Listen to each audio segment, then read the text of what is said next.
Oi, pessoal, tudo bem? Eu tô aqui hoje para contar para vocês a minha experiência com a surdez, o descobrimento da surdez do meu filho. Hoje ele já tá com 4 anos, faz muito tempo que eu já quero gravar esse vídeo. Por quê? Porque quando eu descobri a surdez dele, eu corri pro Google, corri pro YouTube, queria ver depoimentos de família, principalmente de mães, né, da convivência, de como que é conviver com uma criança surda, o que tinha que fazer, né, aquele desespero total. Então, eu acho que vai contribuir de alguma forma essa minha experiência.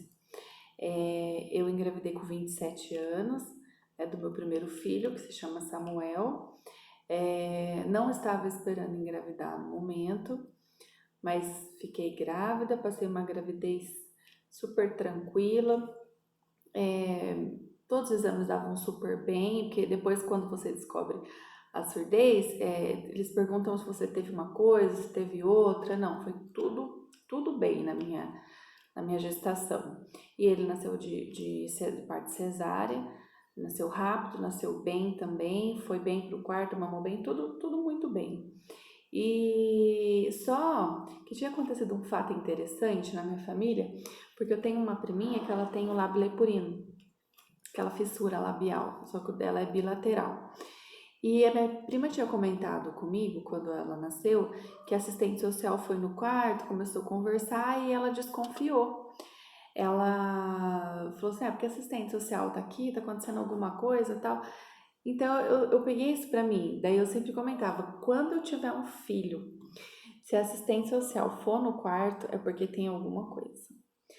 E aí, no dia da minha alta, passa o pediatra, passa, né, o seu médico e tal, e passou o assistente social. Só que eu não me liguei, não me liguei mesmo. Depois eu fiquei pensando, nossa, eu falei tanto sobre isso e não me liguei. Aí ela perguntou, né, se estava tudo bem comigo, tal, estava tranquila, sim, estava tudo bem. E aí ela me disse que o Samuel não tinha passado no teste do ouvidinho. E só que não necessariamente ele não ouvia, mas que poderia ser água do parto, né, que ainda estava dentro do ouvido ou alguma coisa. Como o meu sobrinho tinha acontecido isso também, que ele não tinha passado no teste do ouvido e depois não era nada, eu fiquei tranquila. Eu confesso que eu falei pro meu marido, não vou fazer nada, porque quando a criança nasce, tem teste do pezinho, tem aquela vacina que dá aquela, acho que é BCG, né, que dá aquela bolinha aqui. Nossa, já tem tanta coisa, eu falei, não vou fazer nada. Na minha ignorância, não fiz. E aí, os tempos foi passando, ele nasceu dia 18 de agosto. Aí, quando foi em dezembro, né, estourou fogos, até meu marido estava trabalhando na passagem do ano, aí perguntou se ele chorou. Eu falei, não, ele ficou super bem, ele não chorou, né, ele ficou quietinho e tal. Depois falou assim, eu acho que ele não ouve mesmo não, dá algumas coisas assim, dá a impressão que ele não ouve. Deu, imagina. Aí comentei com a minha sogra, com a minha mãe, vocês ficam procurando doença no menino, não tem. Só que um dia eu tava deitada no sofá da minha casa e eu liguei um hino da igreja para me ouvir. Sabe que lá no fundo eu vivi fazendo alguns testes que eu também tava desconfiando de alguma coisa no fundo, no fundo. Aí eu peguei, liguei o hino e coloquei numa altura razoável, aproximei do ouvidinho dele e ele continuou dormindo. Aí, deixa eu ver, então ele nasceu em agosto, setembro, outubro, novembro, dezembro foi o Fogos, que eu lembro que eu não sabia ainda que ele era surdo, na época de dezembro, do ano novo. Isso deve ter ocorrido em janeiro, porque tem 4 anos, então eu não lembro, assim, muito ao certo as datas. Mas aí, eu voltando no assunto, eu peguei e coloquei perto da orelhinha dele e nada. Aí eu aproximei um pouco mais e nada. Aí eu aumentei um pouco o som, nada. Daí meu coração já começou a bater forte. Daí eu aumentei no último celular, colei no vidinho dele aqui, nada. Nossa, daí naquele momento eu fiquei desesperada. Minha casa é sobrada, eu corri lá pro quarto, acordei meu marido, falei, nossa, ele não ouve. Agora eu tenho certeza, ele não ouve. Nossa, parecia que a realidade, pum, caiu na minha frente naquele momento. Aí eu liguei na mesma hora para um doutor que já tratava do meu esposo, mas meu esposo não tem nada, é que um médico que acompanha ele, por causa da fábrica e tal. Aí nós fomos lá, o doutor muito, muito atencioso, levou ele e fez os testes, daí o doutor também achou que ele não respondeu a nada nos testes, nada.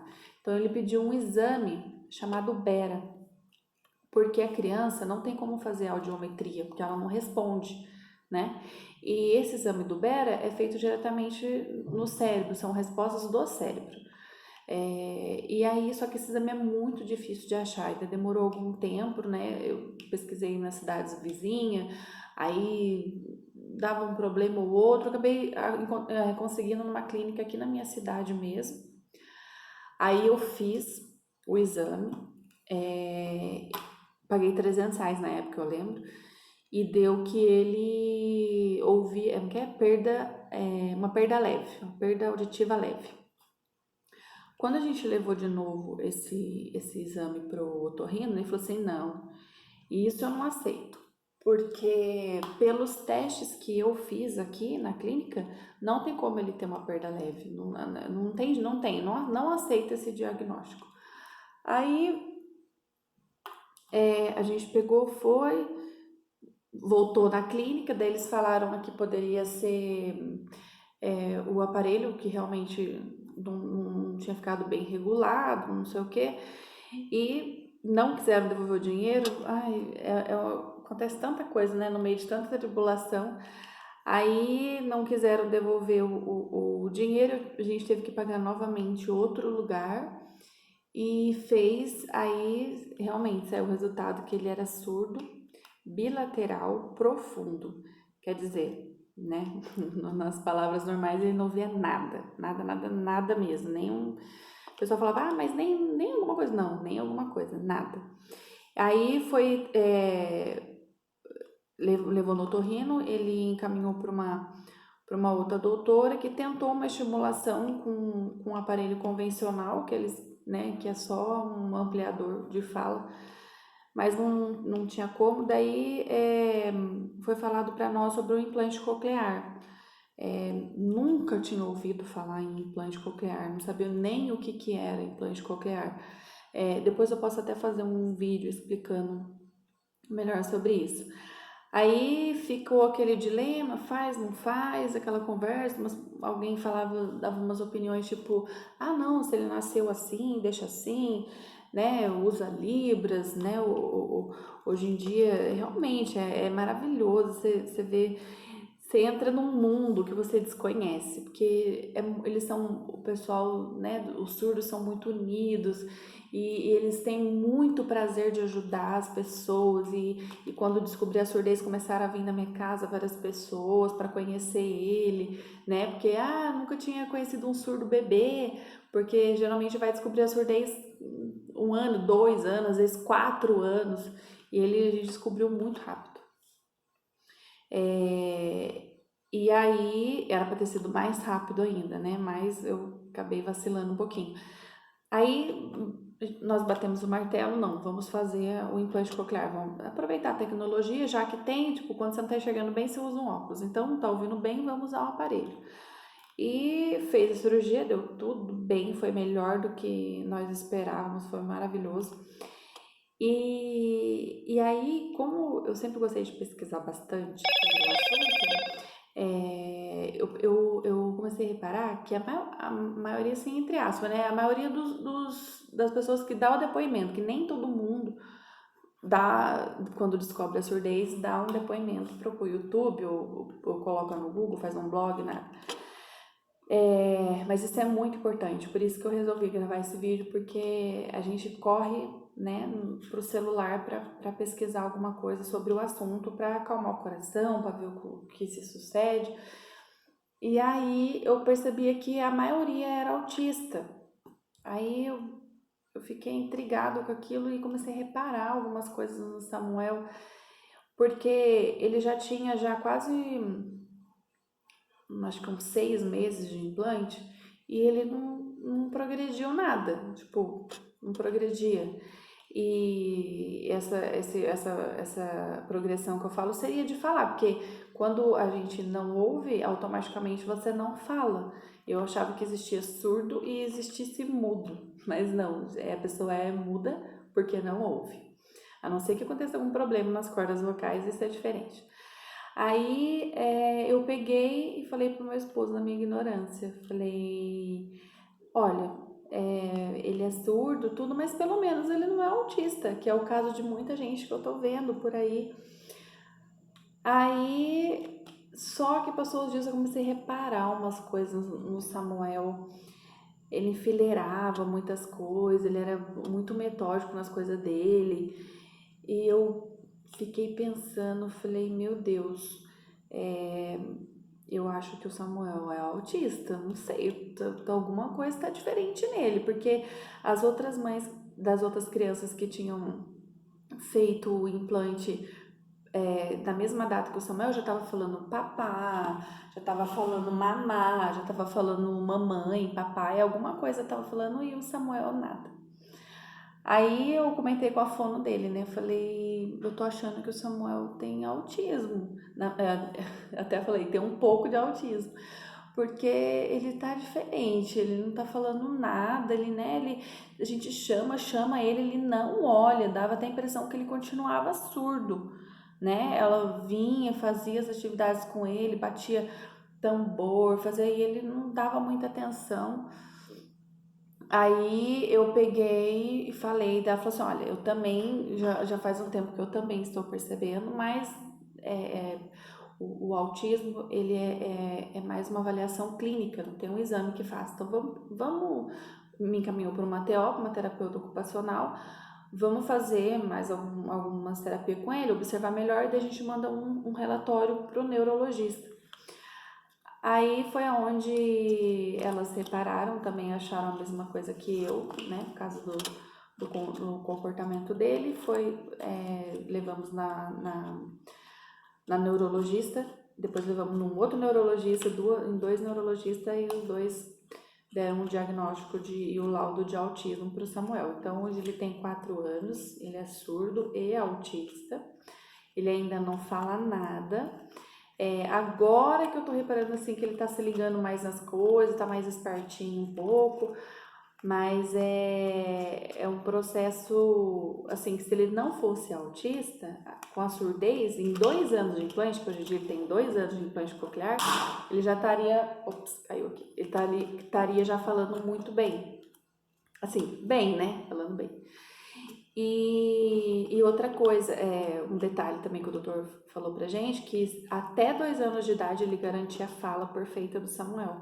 Depois de 2 anos de idade, o implante coclear ele já não garantia a fala, por isso a gente até correu para fazer o implante, era para ele ter feito o implante antes dos 2 anos, antes de um aninho, daí no fim ele acabou fazendo com 2 anos. Mas agora, por causa do autismo, ele ainda não fala. Mas com tudo isso, o que eu quero deixar para vocês é assim, no começo é difícil, no começo e até hoje, tem muita coisa que não é fácil, mas você aprende a lidar. Não é ruim, não posso falar que é ruim, é maravilhoso, a criança, ela é realmente muito especial, ela permanece inocente por mais tempo, era bebê por mais tempo, o Samuel tem 4 anos, mas ele é um bebê. E é prazeroso, eu gosto muito de cuidar, e aconselho que todas as mães, todas as famílias sejam assim também, porque infelizmente eu às vezes vejo alguma mãe que tipo que larga um pouco, sabe? Não dá a atenção devida que a criança precisa, e isso acaba atrasando mais ainda no progresso da criança. Mas assim, Deus escolheu você para isso, não tem jeito. E como dizem, né? Não adianta você se espernear porque nada vai mudar e você tem que aprender com a situação. Assim como ninguém é igual a ninguém e eles não são igual a ninguém, entendeu? Se seu filho não ouve, se ele não enxerga, se ele tem alguma outra deficiência ou não anda alguma coisa, ele é do jeito que ele é do jeito dele, ele é um ser humano e ele tem que ser inserido na sociedade, ele tem que ser inserido, não adianta você esconder, ficar dentro de casa, porque para a própria estimulação deles, para ser o mais normal possível, né? Então, Samuel ele estuda numa escolinha normal, aqui da minha cidade, da prefeitura, porque a prefeitura dá mais assistência do que particular, porque infelizmente no particular eles pecam em muita coisa, não dão a assistência necessária, mas isso é outra coisa. Então, na prefeitura, ele tem uma professora só para ele, que é de direito, né, do deficiente. Então, aquela professora vai trabalhar de acordo com as necessidades dele. Aquilo que é trabalhado na sala, ela trabalha de uma maneira diferente que ele possa entender. Então, um conselho que eu deixo assim, não, você vai chorar agora, vai chorar, vai se desesperar, mas daqui a pouco você vai aprender a lidar com a situação, tudo vai se encaminhando, demora um pouquinho até você achar um profissional que você goste, que cuide bem do seu filho, mas depois tudo vai ficar encaminhado, tudo vai ficar fácil e o mundo não acabou, pelo contrário, você vai começar a viver de uma maneira diferente, um olhar de mundo totalmente diferente e cada um é um ser único, ninguém é igual a ninguém. E eu só posso dizer que é maravilhoso, minha vida não piorou. Tem as tribulações, tem as partes difíceis, tem, mas não é que a vida piora, não é que o mundo acaba, é uma maneira diferente de viver e, por sinal, muito abençoada, muito, muito gostosa de cada progresso da criança. Então, essa foi a minha experiência. Depois eu pretendo fazer alguns vídeos mostrando o dia a dia dele, porque isso ajuda muitas pessoas a acalmar o coração, a ver que não é só com elas, que isso acontece com muita gente. E pelos dados aí que até a televisão mostra, tem aumentado muito a surdez e autismo na sociedade. Então não é só você que passa, todo mundo passa e unidos, eu acredito não, unidos nós somos cada vez mais fortes. Então essa foi a minha experiência. Tchau, espero que ajude vocês.